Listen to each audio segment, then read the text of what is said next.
नमस्कार दर्शकों, आप देख रहे हैं आज का भारत। पूरे देश में जहां लोकसभा चुनाव की सरगर्मियां तेज है, वहीं सीवान भी इससे अछूता नहीं है। सीवान में भी इस समय राजनीतिक तापमान काफी दबाव पर है और इसी सरगर्मी के बीच आज हम पहुंचे हुए हैं सीवान के राष्ट्रीय जनता दल के जो अधिकृत प्रत्याशी हैं और बिहारी चौधरी साहब के पास। और ये हम आपको बता दें कि मुखिया जैसे पंचायत की राजनीति से अपने राजनीतिक जीवन की शुरुआत कर लगातार 6 बार सीवान सदर विधानसभा का प्रतिनिधित्व करने के साथ साथ सूबे के स्पीकर होने के साथ साथ लालू राबड़ी मंत्रिमंडल में मंत्री होने के साथ साथ लालू परिवार के बेहद करीबी माने जाते हैं। और इनकी जो छवि है काफी सादगी और काफी ईमानदार छवि होने के साथ इनके साथ यहाँ की जनता का भारी रुझान देखा जा रहा है। और इनका जो जनसंपर्क का तरीका है, इनका जो मिलने मिलाने का तरीका है, सभी प्रत्याशियों से अलग है। और इसी को लेकर के आज यह खासे चर्चे में है। हम आपको बता दें कि सीवान में जो लड़ाई रहती थी, उस लड़ाई से इतर ये अपनी एक अलग लड़ाई छेड़े हुए हैं। और इसी को लेकर के यहाँ की जनता की पसंद बनने के साथ साथ यहाँ के जनता के विकल्प के तौर पर स्थापित होने जा रहे हैं। हम आपको सीधे जोड़ते हैं यहाँ के जो दिग्गज नेता हैं, सीवान के गांधी कहे जाने वाले और बिहारी चौधरी जी से। इनसे हम जानेंगे इस बार चुनाव में इनका आपका दौरा चल रहा है। बीच में आपके टिकट को लेकर संशय बरकरार था, टिकट आपका फाइनल हुआ, आप लगातार तूफानी जनसंपर्क कर रहे हैं, कैसा फीडबैक मिल रहा है जनता का? देखिए, हमारा दौरा हो रहा है और दौरा पूरे सुनियोजित तरीके से हो रहा है। यह भाग दौड़ का दौरा नहीं है, बहुत गंभीर दौरा है, जिसमें हर प्रखंड के जो महागठबंधन बना है उसके जी, और उसके अलावा व्यक्तिगत पूरे लोग जुटते हैं।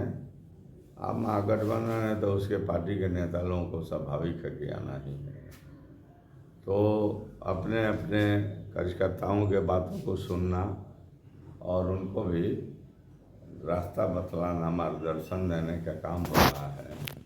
और मैं समझता हूँ कि अभी जो स्थिति है कि सीवान लोकसभा क्षेत्र में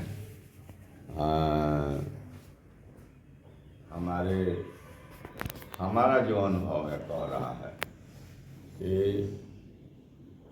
दल और पार्टी तो है ही, उसके नीति सिद्धांत तो है ही, लेकिन पार्टी के नाम पर भी और मेरे अपने स्वभाव के नाम पर भी सब में से सब वर्ग के भाई अपना विचार कर रहे हैं कि हम लोग स्वभाव को देखकर, व्यवहारिकता को देखकर, मिलनसार व्यक्ति और सिंपल साधारण में जीवन बिताने वाले आदमी को देखकर मतदान करें। तो हमारा भरोसा है कि इस पार्लियामेंट के सभी जात बिरादरी का वोट जो है हमको मिलने के हम बहुत हमें बहुत आशा है, बहुत उम्मीद है कि हमको लोग मदद कर रहा है। एनडीए प्रत्याशी को लेकर के फॉरवर्ड वर्ग के लोगों में बड़ा व्यापक आक्रोश है। और आपके पार्टी के 5 विधायक हैं, भाजपा के 1 ही विधायक है, दावा उनका है कि हम चुनाव जीत जाएंगे सीवान से। इस पर आपकी क्या प्रतिक्रिया है? एक बात जानिए, जनता मालिक है, मतदाता मालिक है।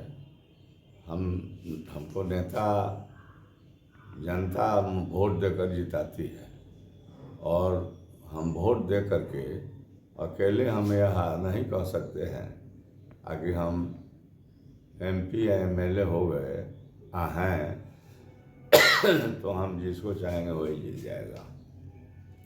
इस समय में, इलेक्ट्रॉनिक युग में और आज के युग में, खेत से खलिहान तक, शिक्षण संस्थान तक काम करने वाले, झोंपड़ी में रहने वाले, महल में रहने वाले भाई, सब लोग अच्छे बुरे के बारे में पहचान करने के उनके पास सोच समझदारी बढ़ी हुई है।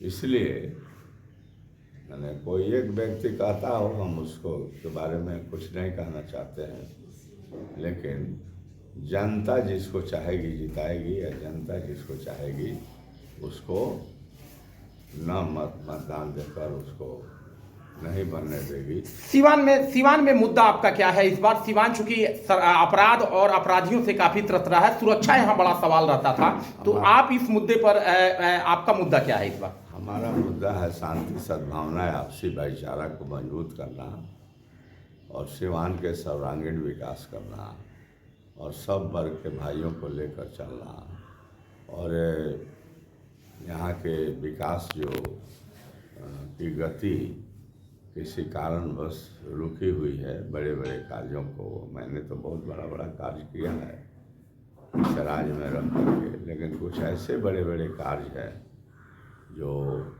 भारत सरकार में रह करके कराया जा सकता है। वहीं थोड़ा सा वो कार्य हमारे दर्शकों को आप बताते हैं कि कौन कौन सा एजेंडा होगा जीतने के बाद, यदि सिवान की जनता आपको जनादेश देती है, आप को यहाँ का एमपी बनाती है, तो सिवान को लेकर के क्या सोच है, क्या प्राथमिकताएं होंगी? मेरा अपना सोच है जी कि राज्य सरकार में मैं एक स्पीकर आकर हमको जितना बन पाया है उतना मैं काम किया हूँ, लेकिन बड़े बड़े उद्योग जो छोटे छोटे उद्योग थे वो भी बंद हैं।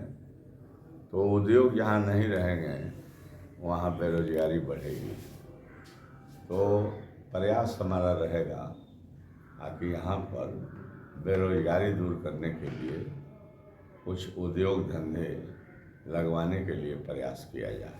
क्या अपील करेंगे सिवान की जनता, जो सिवान 18 संसदीय क्षेत्र की जनता है, क्या अपील करेंगे? आप यहाँ के गांधी माने जाते हैं, और जनता से क्या अपील होगी? जनता से मेरा अपील है कि जनता जनार्दन, मैं आपसे बहुत आशा रखता हूँ और आप जनता से मैं डरता हूँ कि आप नाराज नहीं हो जाइए, इसलिए फूंक फूंक करके चलते रहा हूँ।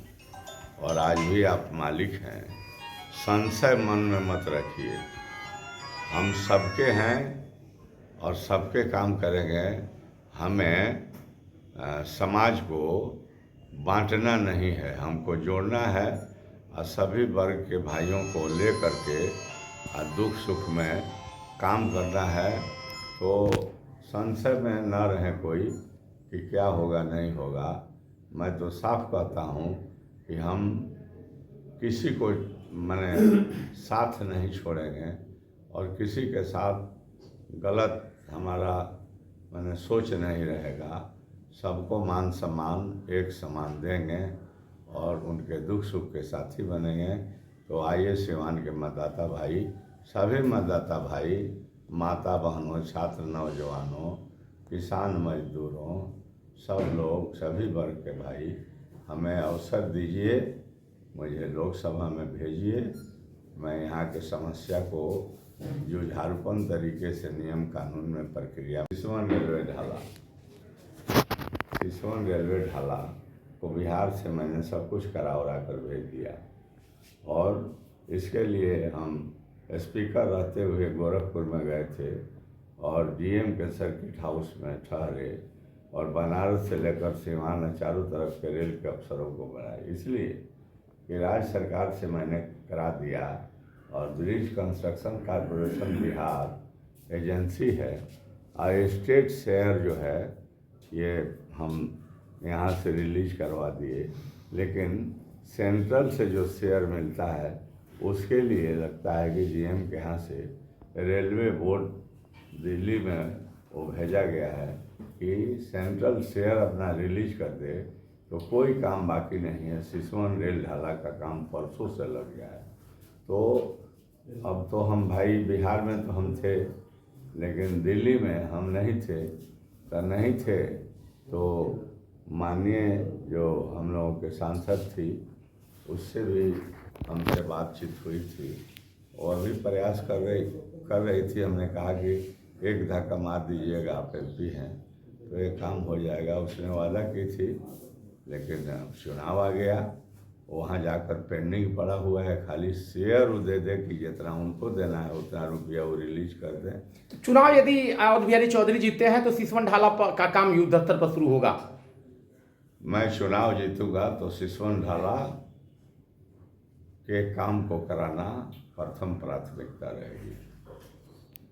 पूर्व विधानसभा अध्यक्ष होने के साथ साथ लालू राबड़ी सरकार में 2 बार मंत्री और 6 बार विधायक होने के साथ साथ इस बार राष्ट्रीय जनता दल के अधिकृत प्रत्याशी हैं सिवान से। और इनका सीधा मानना है कि यदि सिवान की जनता का जनादेश, सिवान की जनता का आशीर्वाद से मिलता है तो सिसवन ढाला के साथ साथ तमाम इस सिवान की चातुर्थिक विकास के लिए, उद्योग धंधों के साथ जो युवाओं के लिए रोजगार की गारंटी है तेजस्वी यादव जी, उस सब पर काम होगा। और सिवान का चातुर्थिक विकास के साथ साथ सिवान में जो आपसी भाईचारा है, जो सद्भाव है, उसे कायम रखा जाएगा। कैमरा पर्सन इमरान साथ मैं अशोक कुमार पांडे, आजकल भारत सिवान।